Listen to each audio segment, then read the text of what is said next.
여러분 행복하십시오. 네. 여러분이 세상에서 제일 행복하셔야 합니다.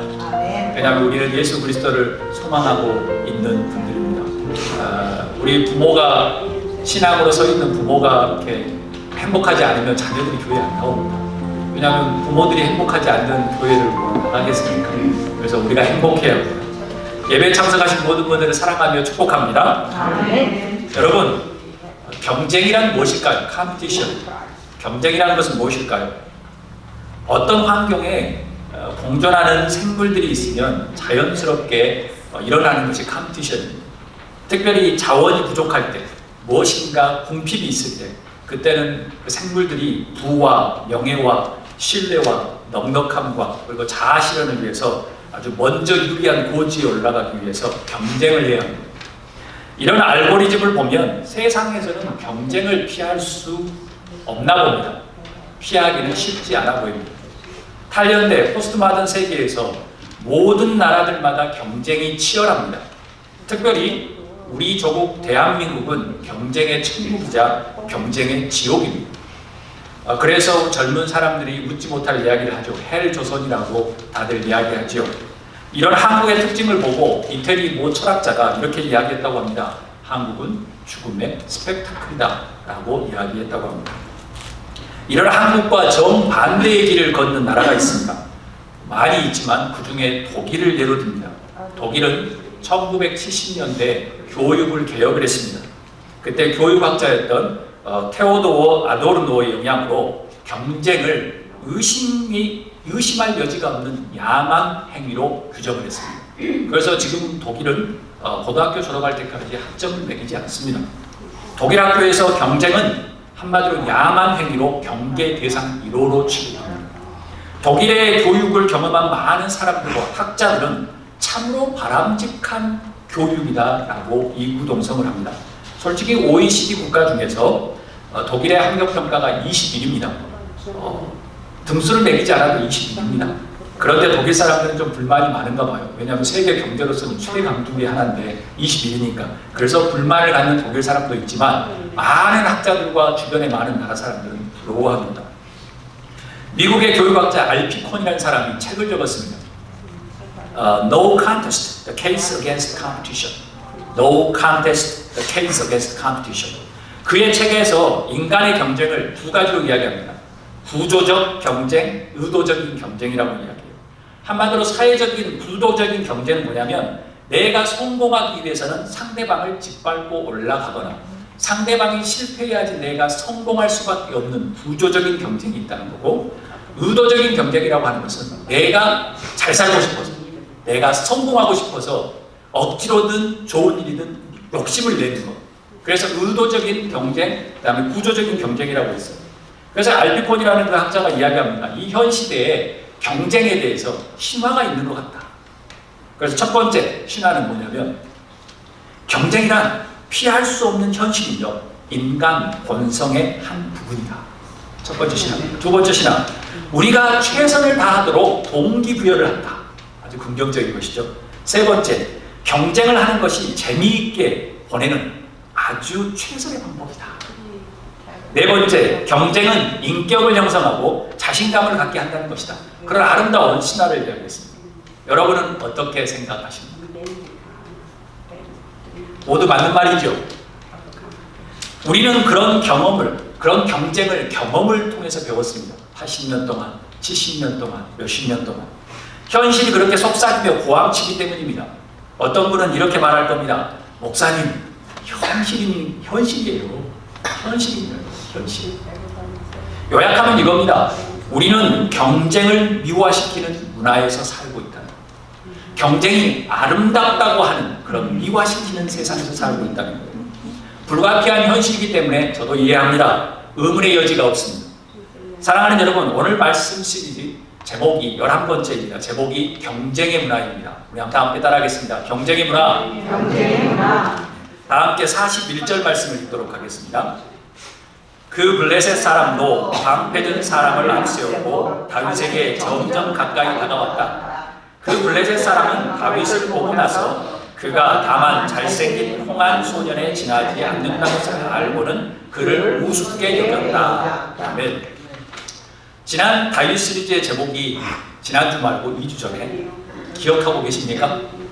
기억하지 못할 것 같아서 제가 말씀드립니다. 함께 따라합니다. 익숙함에 도전하라. 익숙함에 도전하라.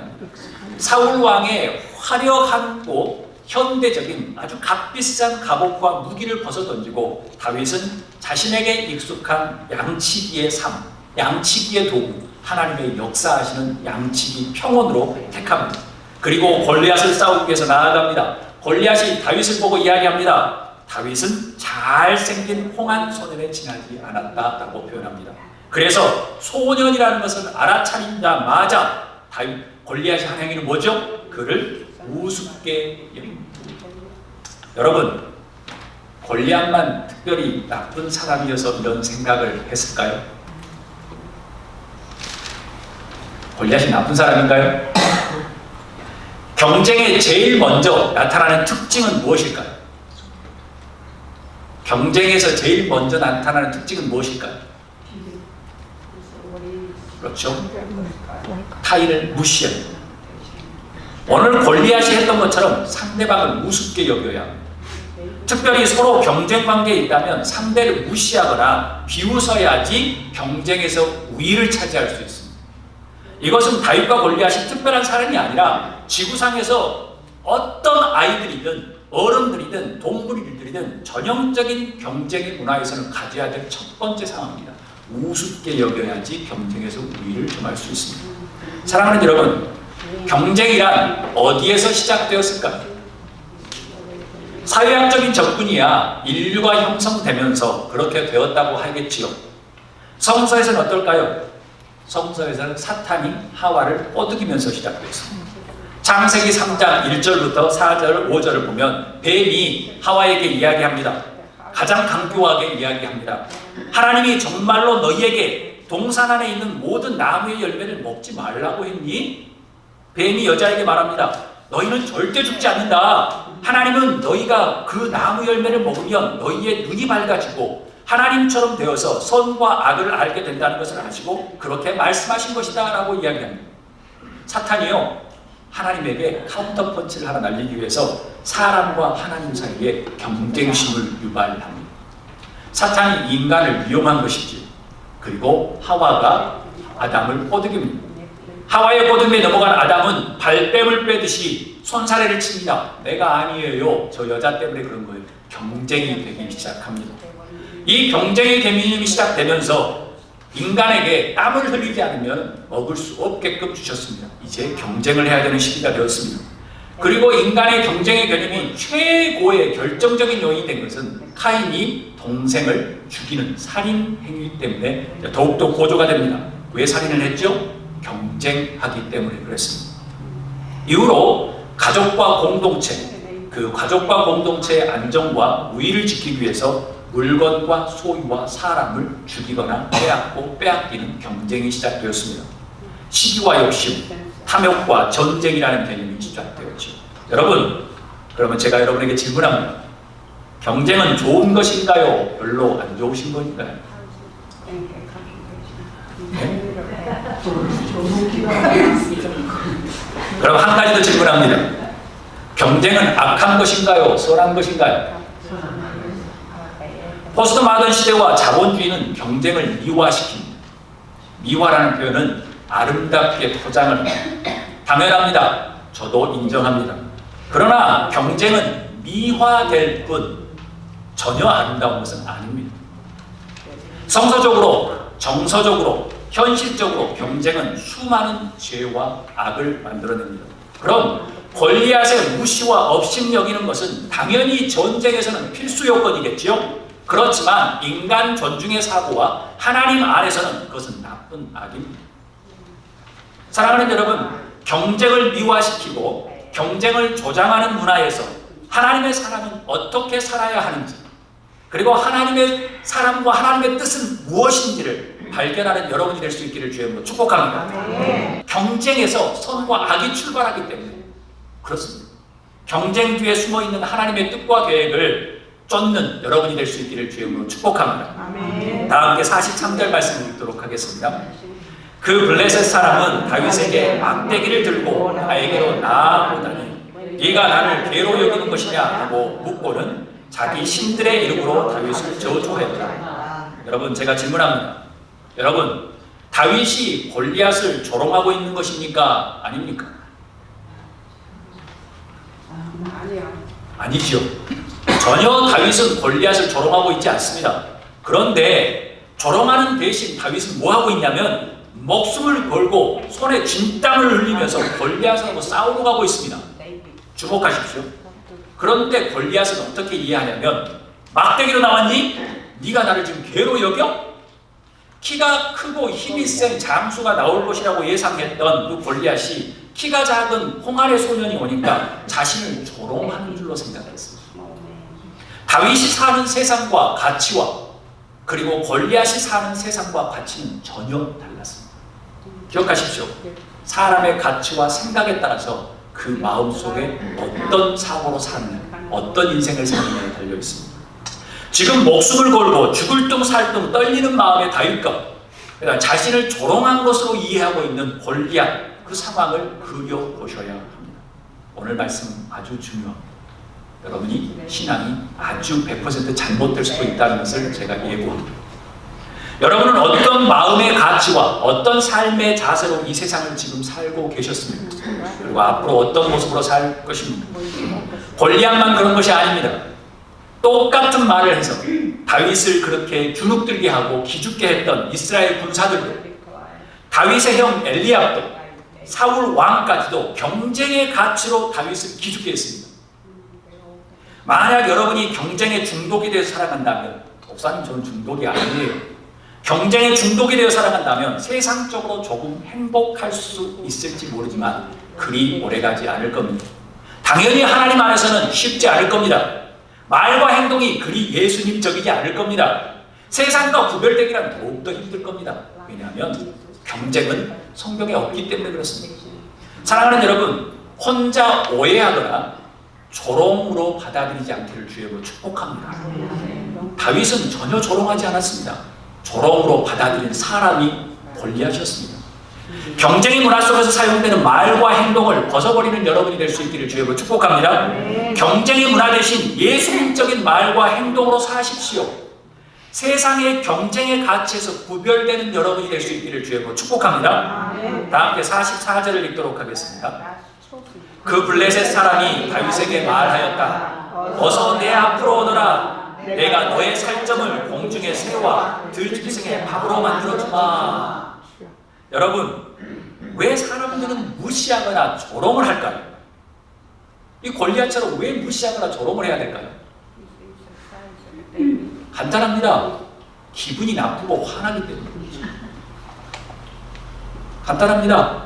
나를 무시한 것처럼 느껴서. 더 깊게는 반드시 이겨야 하는 경쟁이기 때문에 그렇습니다. 이기기 위함이겠지요. 즉, 자신이 더 뛰어나다는 것을 가르쳐주고 싶은 겁니다. 왜냐하면 경쟁을 해야 되니까. 저 사람을 기죽게 하려고 하는 것입니다. 왜 사람들이 말을 많아질까요? 단순합니다. 더 많이 가르쳐주고 싶은 겁니다. 자신이 더 많이 알고 있다는 것을 막 가르쳐주고 싶은 거예요. 그러니까 말이 많은 거예요. 아니면 그 모임에서 주도권을 잡고 싶은 거예요. 내가 말이 많으면 이 모임에서 내가 이거야 라고 생각하기 때문에 그런 겁니다. 만약 전혀 관심이 없는 관계라고 하면 무시를 할까요? 전혀 무시하지 않습니다. 나하고는 관계가 없기 때문에.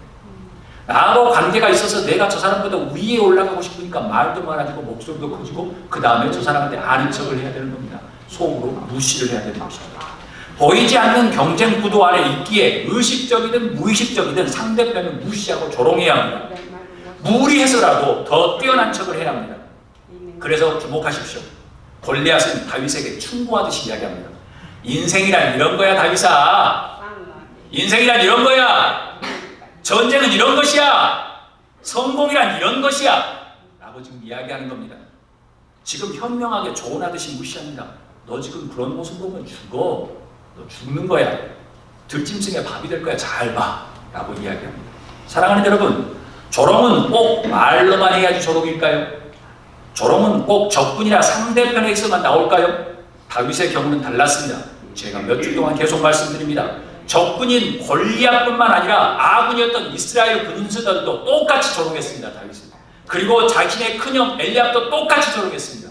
그리고 하나님의 놀라운 영을 받았다고 하는 사울 왕조차도 조롱했습니다.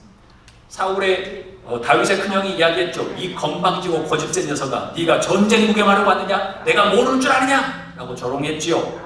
큰형의 조롱이라고 말하면 조금 억측이 있습니다. 똑바로 가르쳐주고 싶었겠지요. 전쟁은 이런 거야. 네가 몰라라 라고 이야기했겠죠. 동생아, 세상의 경쟁이란 이런 거야. 정신 차려 이 녀석아 라고 말하고 싶겠죠. 여러분, 다윗에게 이런 조롱과 무시가 귀에 들어왔겠습니까? 제가 계속 말씀드립니다. 들어오지 않았습니다. 그럼 하나님은 우리에게 무슨 말씀을 하고 싶은 겁니까? 다 함께 한번 읽도록 하겠습니다. 보이지 않는 무시와 조롱의 말과 태도를 벗어던지라는 겁니다. 다윗이 벗어던진 것은 그 화려한 무기와 그 다음에 화려한 갑옷, 자기 시골 집보다 수십 배 비싼 그 화려한 갑옷과 무기를 벗어던졌습니다. 이스라엘에서 이 다윗보다 그 무기에 대단한 능력을 가지고 있는 사람, 아는 사람은 없었습니다. 왜냐하면 사울 왕의 무기를 맡은 사람이 다윗이었습니다. 그렇지만 벗어던졌습니다. 보이지 않는 무시와 조롱의 말과 태도를 벗어던지라는 겁니다. 사울 왕도 무시하듯 다윗을 타이릅니다. 그리고 다윗이 말을 듣지 않자 이렇게 이야기하죠. 하나님이 함께하기를 바란다. 제가 말씀드렸습니다. 겸연쩍은 격려. 그러나 다윗은 그것을 격려로 받아들였을까요? 노입니다. 아닙니다. 하나님을 의지한다면 자신이 나갈 것이지 나 같은 소년 다윗을 보내는 옹졸한 왕으로 여겼지요.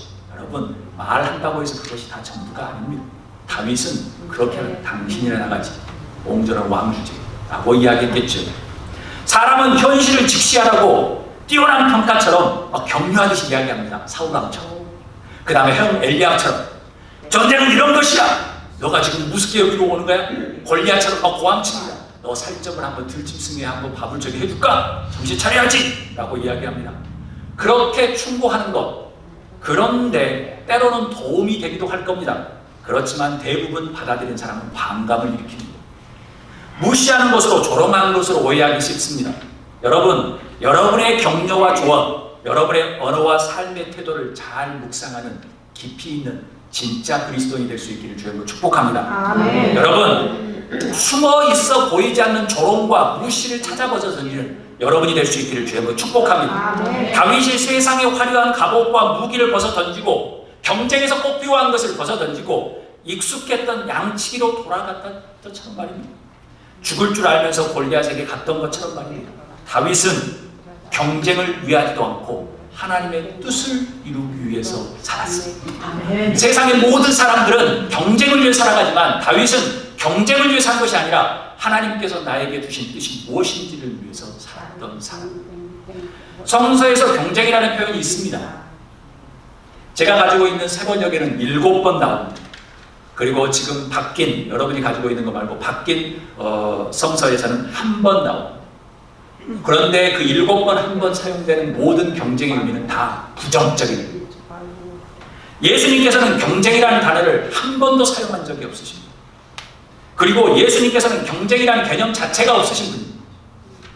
대신에 경쟁의 반이었던 협력과 협동이라는 마음, cooperation 같은 그 단어만 많으셨습니다.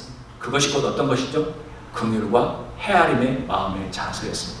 여러분의 마음속에 긍휼과 헤아림의 마음이 없이 무엇인가 경쟁의 마음이 들고 있으면 그것은 예수님하고 전혀 상관이 없는 인생을 살고 계십니다. 예수님은 별명이 죄인과 세리의 친구셨습니다. 죄인과 세리는 경쟁의식이 없는 사람입니다. 왜냐하면 그 사회에선 천민에 가까운 욕을 먹는 사람, 손가락질을 당한 사람이었기 때문에 경쟁할 사람이 없었습니다. 그런데 그때 당시 리더 그룹이었던 바리새인과 사두개인과 많은 사람들은 경쟁하는 사람이었습니다. 국가를 쟁취하고 율법을 잘 믿기 위해서 저 죄인과 세리보다 내가 뛰어난 것을 가르쳐주기 위해서 내가 더 잘났다는 걸 하기 위해서 무시하고 조롱했죠. 저거 같은 인건들이 안 돼서 감사라고 했죠. 사랑하는 여러분, 말씀을 마칩니다. 탈련대는 경쟁을 조장하는 문화 속에 살고 있습니다. 미안하지만 어둠의 세력은 경쟁의 문화를 교회 안에 그리고 교회끼리 조장하고 있습니다. 그래서 이미 정착해서 그게 경쟁인지 아닌지도 모르고 있습니다. 그래서 이미 어둠의 세력이 교회를 삼켰다고 해도 과언이 아닙니다.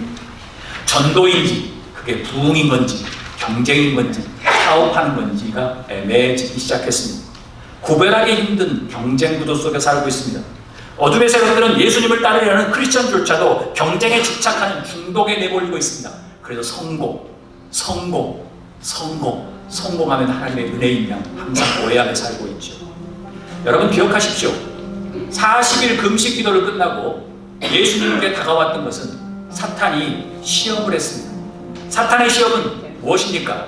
충고하듯이 격려하듯이 조롱하듯이 예수님께 경쟁의 세계로 지금 들어오라는 겁니다. 너희가 나에게 오면 이 세상의 경쟁에서 내가 이기게 해주겠다고 말씀하셨습니다. 예수님의 대답은 뭐죠? 한번 따라합니다. No. 사람은 경쟁에서 나오는 떡으로만 사는 것이 아니라 하나님의 입에서 나오는 말씀으로 살 것이라고 말씀합니다. 사랑하는 여러분, 구약에 수많은 선지자들이 있었지만 이 구약에 거의 3분의 2 가까운 선지자들이 있었지만 그 선지자를 썼던 그 선지자 한 명 빼놓고 나머지 모든 종교의 리더자와 기득권층은 그 사람을 조롱했습니다. 너가 이야기하는 건 다 거짓말. 그렇지만 하나님은 과감히 다수를 다 물리치셨죠. 사람들이 죽여야 한다고 했을 때 바울 사도를 살리기 위해서 믿지 않는 난 크리스천들이 그 사람을 등에 메고 그 자리를 피신시켰습니다. 바울 사도는 얼마나 많은 조롱을 받으며 살았겠습니까? 예수님은 오죽했겠습니까? 숨어있는 조롱의 언어와 태도 대신 긍휼과 헤아림의 예수님을 따를 수 있기를 주의 이름으로 축복합니다. 경쟁의 문화와 무시하는 언어의 문화에서 탈출해야만 우리가 예수님과 조금 닮을 수 있습니다. 예수님의 제자는 경쟁하지 않습니다. 예수님의 제자는 경쟁하지 않습니다. 경쟁이라는 단어가 없습니다. 화합과 협력 그리고 겸손과 사랑을 행할 뿐입니다.